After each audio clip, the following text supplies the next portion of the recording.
اعوذ باللہ من الشیطان الرجیم بسم اللہ الرحمن الرحیم ربی اشرح لی صدری ویسر لی امری واحلل عقدۃ من لسانی یفقہوا قولی بسم اللہ الرحمن الرحیم الف لام را تلک آیات الکتاب المبین انا انزلناہ قرآنا عربیا لعلکم تعقلون صدق اللہ العلی العظیم۔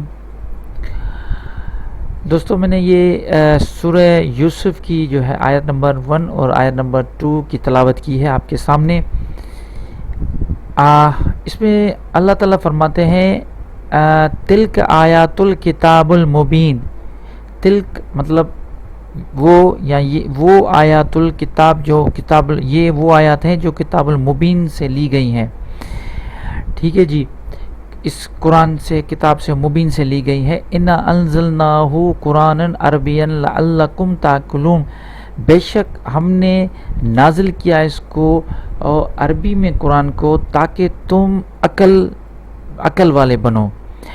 اب اس دونوں آیت سے جو ہے نا دوسری آیت ہے اس سے یہ معلوم ہوتا ہے کہ اللہ تعالیٰ فرماتے ہیں کہ اگر آپ چاہتے ہیں کہ آپ عقل والے بنو، علم والے بنو، تو آپ کو جو ہے نا وہ عربی جو ہے نا وہ سیکھنی پڑے گی۔ دیکھیں، عربی سیکھنے کا مقصد کیونکہ قرآن تو کسی بھی زبان میں آ سکتا تھا، اللہ کو کوئی اس چیز کی نہیں ہے کہ ہم جو ہے نا وہ اسی میں عربی میں ہی نازل کریں۔ عربی میں نازل کرنے کا مقصد یہ ہے کہ آپ کو عقل ملے۔ کیونکہ میں ایک چیز آپ کو کلیئر بتاؤں، یہ جو مختلف لینگویجز ہوتی ہیں نا، ان لینگویجز کو جب لوگ سمجھنا شروع کرتے ہیں تو ایکچولی ان لینگویجز کی جو ڈیپ فلسفی ہے اس کو بھی سمجھنے کا موقع ملتا ہے۔ تو اس میں جب ہم عربی کو دیکھتے ہیں، مختلف زبانوں کو آپ دیکھیں، چاہے وہ انگلش ہو، سندھی، اردو ہو، فارسی ہو، کوئی بھی زبان ہو، فرینچ، اس میں کیا ہوتا ہے کہ اس کی جب ہم گرامر کو دیکھتے ہیں تو اس کی وسعت کا پتہ چلتا ہے۔ تو ابھی انگلش کی وسعت تو بہت زیادہ ہے، لیکن عربی کی وسعت اتنی زبردست ہے کہ اس کو اگر آپ سمجھیں گے اور اس کی جو قانون ہے، لینگویج کی قانون کو آپ اگر سمجھنا شروع کریں گے، یہ جو پوری عربک لینگویج ہے اس میں جتنے بھی جو ہے نا وہ قواعد ہیں اور ان کے رولز اینڈ ریگولیشنز اور جو کچھ چیزیں جو ہے نا قرآن سے ہمیں ملتی ہیں، اگر ہم اس کو سیکھیں گے، جو ہم کر رہے ہیں ابھی آپ لوگ الحمدللہ وہ چیزیں جو ہے نا سیکھ رہے ہیں، تو اس جو ہے نا سیکھنے کے جو پروسیس جب آپ سیکھ لیں گے تو آپ کو عربی لینگویج کی وسعت کا پتہ چلے گا کہ وہ کتنی رچ ہے۔ اس لیے اللہ تعالیٰ فرماتا ہے کہ میں نے قرآن کو عربی میں اس لیے آپ کے لیے نازل فرمایا ہے تاکہ آپ عقل کریں۔ تو کیا ہوگا کہ آپ کی جو سوچنے کی صلاحیت ہے وہ اور بھی بڑھتی جائے گی۔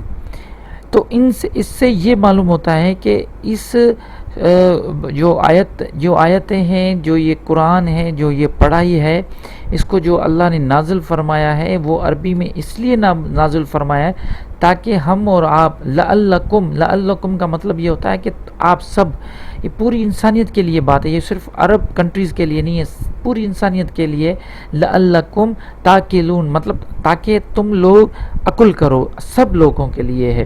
یہ تعقلون کا صیغہ جو ہے یہ جمع کا صیغہ ہے، اس کا مطلب ہے وہ سارے جو ہے نا ان سب کے لیے باتیں ہیں، لعلکم تاکہ آپ سب لوگ عقل کریں۔ تو اس سے یہ جو ہے نا کلیئر بات ہوتی ہے کہ اگر آپ عربی کو سیکھیں گے، میں اس چیز کا جو ہے نا میں سکھا رہا ہوں آپ لوگوں کو عربی، میں اس چیز کا دعویٰ کرتا ہوں کہ دوستو جب آپ یہ عربی سیکھ لیں گے اور قرآن شریف کی جو اس کی آپ کیا کہتے ہیں اس کی ٹرانسلیشن آپ جب خود کر پائیں گے تو پھر آپ کو اس کی اپنی سوچ کی وسعت وہ آپ کو اندازہ خود ہو جائے گا کہ واقعی آپ کی سوچ اور آپ کی جو سوچنے سمجھنے کی جو ڈائمنشنز ہیں وہی چینج ہو گئے ہیں۔ مطلب وہ جو پرانی سوچ تھی، جس طریقے سے آپ پہلے دیکھتے تھے چیزوں کو، اس میں اور عربی سیکھنے کے بعد خاص طور پہ لسان قرآن کی لینگویج سیکھنے کے بعد اور اس کو سمجھنے کے بعد آپ کی سمجھ کے جو ڈائمنشنز ہیں وہ مختلف ہو جائیں گے۔ آپ دیکھیں گے، دنیا کو الگ نگاہ سے دیکھیں گے۔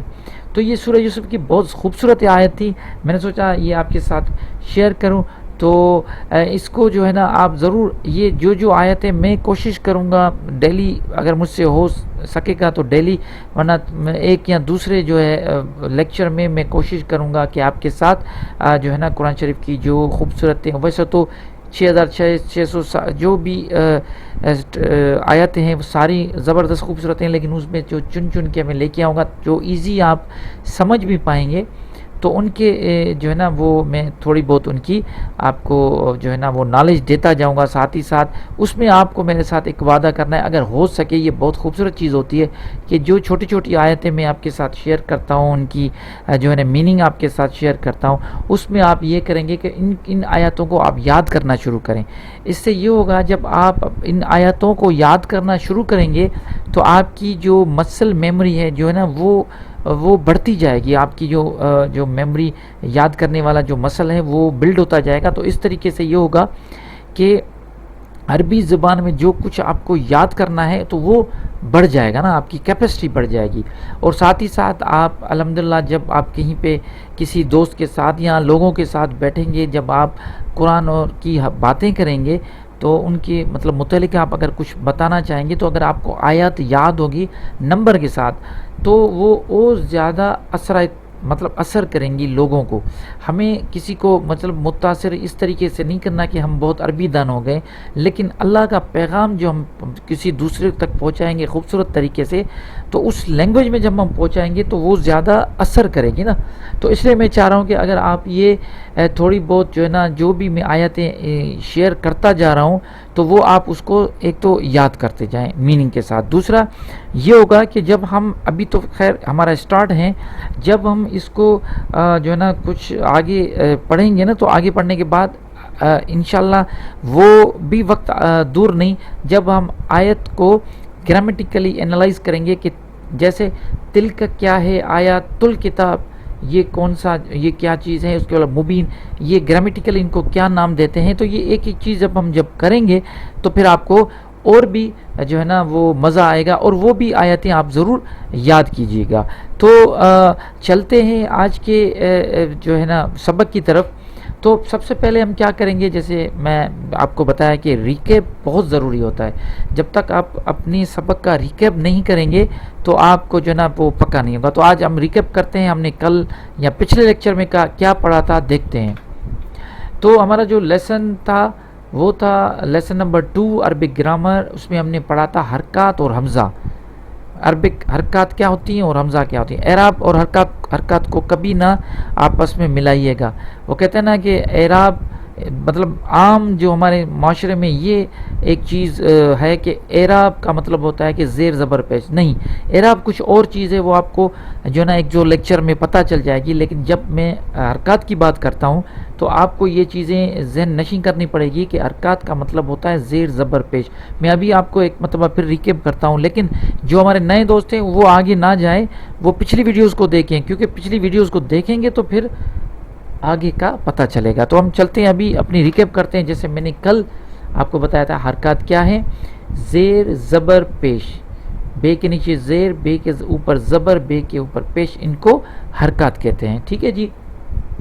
دوسری پوائنٹ تھی دوہری حرکات کو تنوین کہتے ہیں. اگر ڈبل زبر، ڈبل زیر، ڈبل پیش ہے تو ان کو تنوین کہتے ہیں. اور حرکات کے علاوہ ایک اور اہم علامت ہے جسے علامت سکون کہا جاتا ہے. جسے علامت یہ اوپر نشان لگا ہوا ہے بے کے، جہاں پہ علامت سکون، اس کا مطلب ہم جب ملا کے پڑھتے ہیں تو اس کو ہم علامت سکون بھی کہتے ہیں. تو یہ میں نے چیزیں کل کی جو ہے نا وہ لیکچر میں تھی، جس میں آپ کو یہ میں نے کہا تھا کہ ان کو آپ کو جو ہے نا ٹرمنالوجی یاد کرنی ہے. کہ جیسے میں نے بتایا کہ حرکات کیا ہے، تنوین کیا ہے، یہ علامت سکون کیا ہے، تو یہ آپ کو یاد ہے. دوسرا حمزہ کیا ہے. جب الف پہ تینوں حرکات زیر زبر پیش میں سے کوئی بھی حرکت آ جائے یا علامت سکون آ جائے تو وہ حمزہ بن جاتا ہے. ٹھیک ہے. جیسے انسان میں پہلا لفظ اصل حمزہ ہے اور دوسرا والا الف کیا ہے، دوسرا والا جو ہے نا وہ الف ہے. ٹھیک ہے. مطلب یہ آپ کے سامنے لکھا ہوا ہے الف، یہ الف ہے، اور جو بھی الف جن پہ حرکات ہے یہ سب حمزہ ہے. تو یہ ساری چیزیں کل کے ریکیپ میں تھی جس کو یاد کرنے کی آپ کو ضرورت تھی. اب کیا کریں گے، ریکیپ ہو گیا الحمدللہ. لیکن میں ایک مرتبہ پھر آپ کے ساتھ یہ شیئر کرنا چاہتا ہوں یاد کہ میرے جو اسٹوڈنٹ ہیں ان کو یہ کہنا چاہتا ہوں کہ جب تک آپ پیچھے جو ہے نا وہ چیزیں یاد کرتے جائیں، اپنی مسل میموری میں بٹھاتے جائیں، بلڈ کرتے جائیں، پریکٹس ضرور کیا کریں۔ چلتے ہیں آج کے اپنے لیکچر کی طرف۔ لیسن نمبر 3 عربک گرامر، کلمہ کیا ہے اور کلمہ کے کتنی اقسام ہیں۔ آج کا جو ہمارا جو ٹاپک ہے وہ ہے کلمہ اور کلمہ کی کتنی اقسام۔ اب آپ کے ذہن میں کلمہ وہ جو ہم 6 کلمے پڑھتے ہیں، لا الہ الا اللہ محمد رسول اللہ، کلمہ طیب، اب وہ تھوڑا آپ سائیڈ میں کر دیں، کیونکہ یہ آپ پیور لینگویج پڑھ رہے ہیں، اس میں آپ کو کلمہ کا مطلب اور کلمہ کے پورے اقسام یہ آپ کو سمجھنے ہیں، ٹھیک ہے جی۔ اب کلمہ کیا ہے؟ حروف اور حرکات مل کر کلمہ بنتا ہے، مطلب حروف اور حرکات۔ اب حروف کو بھی پتہ ہے آپ کو، الف با تا جیم یہ حروف ہے، حرکات زیر زبر پیش یہ حرکات ہے، یہ مل کے کلمہ بنتا ہے۔ کلمہ کا مطلب بامعنی لفظ یا جملہ ہوتا ہے، کوئی بھی لفظ ہو، معنی ہو، بامعنی لفظ اور یا جملہ، یہ دونوں کیا چیزیں ہوتی ہیں؟ عربی میں اس کو کلمہ کہتے ہیں، جیسے ہم انگلش میں اس کو سینٹینس یا ورڈ۔ اب سینٹینس اور ورڈ وہاں پہ انگلش میں دونوں ہیں، لیکن اگر ہم عربی کی بات کریں گے تو اس میں کلمہ اور جو ہے نا وہ یہ بامعنی لفظ اور جملہ ایک ہی چیز ہوگی، ٹھیک ہے۔ کلمہ کا مطلب کیسے بنیں گے؟ حروف اور حرکات مل کے کلمہ بنیں گے، جیسے یہ آپ کے سامنے لکھا ہوا ہے۔ پہلی آیت ہے سورہ بقرہ کی دوسری آیت، الف لام میم پہلی ہے، دوسری یہ ہے ذالک۔ ذالک کا مطلب ہے وہ۔ اب یہاں پہ آپ کو نظر آ رہا ہے زاد، لام پھر کاف، 3 آپ کو حروف نظر آ رہے ہیں، زال پھر لام پھر کاف، اور ان تینوں کے اوپر، زال کے اوپر آپ دیکھ سکتے ہیں حرکات لگی ہوئی ہیں، تو یہ ایک لفظ بن گیا، کیا؟ وہ۔ اب یہ بامعنی لفظ ہے وہ، اس کا مطلب آپ کو پتہ ہے دیٹ۔ اور دوسرا آپ یہاں پہ دیکھ رہے ہیں الکتاب، الکتاب، اب اس میں بھی آپ کو الف لام کاف تے الف بے، بے نہیں با، تے بھی نہیں تا ہوگا، الف لام کاف تا با۔ اب یہ کیا ہے؟ کتاب کا ایک لفظ، اس میں بھی کیا ہوا؟ حروف اور حرکات مل کے کیا بنا؟ ایک لفظ بنا، ایک ورڈ بنا، جسے ہم کتاب کہتے ہیں۔ اب آپ جب نیچے آئیں گے، یہ تو آپ کو لفظ آپ کو سامنے آ گیا، اس کو ہم کلمہ کہیں گے۔ ذالک یہ کلمہ ہے، بامعنی لفظ ہے، اس کا مطلب معنی کلیئر ہے وہ۔ اور الکتاب یہ بھی ایک کلمہ ہے، اس کا مطلب ہے کتاب۔ اب جب ہم اس دونوں کو ملائیں گے، جیسے اب بلا کے میں پڑھتا ہوں ذالک الکتاب، اب یہ پورا کلمہ بن گیا، ایک جملہ بن گیا، اس کا مطلب وہ کتاب۔ تو یہ کلیئر ہونا چاہیے آپ کے لیے، آپ کے سامنے بہت ایزی کر کے چلیں گے، کوئی مشکل نہیں ہے۔ مجھے نہیں لگ رہا کہ مجھے سننے والے جو ہیں وہ یہ سوچیں گے یار یہ کوئی مشکل چیز بتا رہا ہے۔ اور اس طریقے سے جو ہے نا میں آپ کو بتاؤں، آپ یہ ایزی کرتے کرتے جب آپ ایک ابھی آپ کو بالکل ایزی چیزیں لگ رہی ہیں کہ یار یہ تو بالکل ایزی ہے، آپ تو مطلب ہم تو یہ سمجھ رہے ہیں، اور کیسے اتنی ایزی طریقے سے اتنا مشکل کتاب قرآن شریف جو ہے نا وہ کیسے ہم سمجھیں گے؟ تو یہ میں آپ کو بتا دوں کہ یہ ایسے ہی سلولی جو ہے نا جب آپ پڑھتے جائیں گے تو چیزیں جو ہے نا آگے بڑھتی جائیں گی اور کلیئر ہوتی جائیں گی، آپ کو پتہ بھی نہیں چلے گا، میرے ساتھ چلیں گے پتہ بھی نہیں چلے گا، ایک دن ایسا ہے گا انشاءاللہ عظیم کہ آپ جو ہے نا وہ خود قرآن شریف کی آیت اٹھا کے آپ اس کو زبردست طریقے سے اس کی آپ معنی اور ٹرانسلیٹ کر پائیں گے، ٹھیک ہے جی۔ تو کلمہ کیا ہے؟ میں نے آپ کو بتایا حروف اور حرکات مل کر کلمہ بنتا ہے۔ کلمہ کا مطلب بامعنی لفظ یا جملہ ہوتا ہے۔ ذالک کا مطلب وہ، یہ بھی ایک کلمہ ہے۔ الکتاب کا مطلب کتاب، وہ بھی ایک لفظ ہے، کلمہ ہے۔ نیچے میں نے لکھا ہے ذالک الکتاب، مطلب وہ کتاب، یہ ایک جملہ ہے، یہ بھی ایک کلمہ ہے، ٹھیک ہے۔ اب آپ کے سامنے کلمہ کلیئر ہونا چاہیے، ٹھیک ہے۔ لا الہ الا اللہ محمد رسول اللہ یہ بھی ایک جملہ ہے، یہ کلمہ ہے بالکل، ٹھیک ہے۔ کلمہ طیب جسے کہتے ہیں، یہ بھی ایک جملہ ہے، ٹھیک ہے۔ تو یہ ذہن میں ابھی یہ رکھ لیں کہ کلمہ کیا ہے۔ اب آپ کے سامنے کلمہ کلیئر ہو گیا۔ چلتے ہیں آگے، کلمہ کے اقسام۔ اب یہ سمجھیں، یہ تھوڑی جو ہے نا سمجھنے کی چیز ہے، نیچے نہ دیکھیں، مجھے سنیں پہلے، آپ پہلے سن لیں، اس کے بعد یہ پڑھنا شروع کریں۔ جب آپ سنیں گے نا تو یہ چیزیں آپ کی کلیئر ہو جائیں گی، اس کے بعد آپ یہ پڑھ سکتے ہیں، میں پورے نوٹس دوں گا آپ کو، آپ یہ پورا کر لیں، اس کے بعد لاسٹ میں ہم آپ کو اس کا سارا نوٹس آپ کو PDF میں انشاءاللہ ملیں گے۔ اب کیا ہے کلمہ کی اقسام، اس کے اقسام کیا ہے؟ یہ آپ سوچ لیں، ابھی یہ سمجھ لیں چیزوں کو، ہر زبان کے قواعد مرکب کیے جاتے ہیں، ہر زبان کا ایک جو ہے نا وہ ایک رولز ہوتے ہیں، اور اس میں استعمال ہونے والے بامعنی الفاظ کو مختلف حصوں میں تقسیم کیا جاتا ہے۔ مثال کے طور پر انگریزی میں ان کو 8 حصوں میں تقسیم کیا گیا ہے، جسے ہم پارٹس آف اسپیچ کے نام سے جانتے ہیں۔ There are 8 parts of speech. آپ کو پتہ ہے، جو بھی انگریزی تھوڑی بہت جانتے ہیں ان کو سب کو پتہ ہے کہ ہم سب نے پڑھا ہوا ہے۔ مجھے لگتا ہے جو بھی مجھے سن رہے ہیں اس میں 99% لوگوں کو پارٹس آف اسپیچ انگلش کا پتہ ہوگا۔ Verb, noun, adjective, adverb, pronoun, interjection, conjunction and preposition, ٹھیک ہے۔ تو یہ کیا ہو گیا؟ یہ پارٹس آف اسپیچ ہو گئے۔ کسی بھی، میں یہ کہنا چاہ رہا ہوں کہ کسی بھی لینگویج کو سمجھنے کے لیے اس کے جو اس میں جو کلمات ہوتے ہیں، کلمہ یا ورڈ سمجھیں، ان کو کیا کیا ہوتا ہے کہ ان کو مختلف حصوں میں ڈیوائڈ کر کے اور ایک ایک چیز کو پڑھایا جاتا ہے، جیسے ورب جو ہوتا ہے، ناؤن کیا ہے، یہ ساری چیزیں۔ تو یہ کیا ہو گیا؟ یہ جنرل میں بات کر رہا ہوں، لیکن اردو، فارسی اور عربک، اس میں آپ کو کیا پڑے گا؟ یہ آپ کے کلیئر آپ کے سامنے۔ عربک پارٹس آف اسپیچ کون سے ہیں؟ اقسام الکلم کلمات کون سے ہیں؟ نمبر 1 اسم، نمبر 2 فعل، نمبر 3 حرف۔ 3 ہیں کلمہ کے۔ کتنے اقسام ہیں؟ 3، اسم، فعل اور حرف۔ اب یہ سمجھیں کہ وہ جو 8 پارٹس آف اسپیچ تھے نا، جو انگریزی میں ہیں یا کسی دوسری زبان میں، یہ سارے ان سب میں آ جائیں گے، لیکن ہمیں کیا کرنا ہے وہ آپ کو ایزیلی سمجھ میں آ جائے گا، لیکن ابھی تک جو ہمیں سمجھنا ہے یہ ذہن میں رکھیں، وہ ساری چیزیں ان میں موجود ہیں آلریڈی۔ عربی لینگویج میں وہ سارے پارٹس آف اسپیچ جو ہے نا وہ اس میں آلریڈی موجود ہے، تو ہمیں پریشان نہیں ہوتا۔ ہمیں کیا کرنا ہے؟ ہمیں اس کو اسم، فعل اور حرف یہ سمجھنا ہے۔ پہلے کیا تھا؟ کلمہ کیا ہے؟ کلمہ کوئی بھی بامعنی لفظ یا جملہ، عربک لینگویج میں کوئی بھی میں بار بار ریپیٹ اس لیے کر رہا ہوں تاکہ آپ لوگوں کو لیے کہ یہ مطلب ذہن میں بیٹھ جائیں چیزیں، میں بٹھانے کی کوشش کر رہا ہوں۔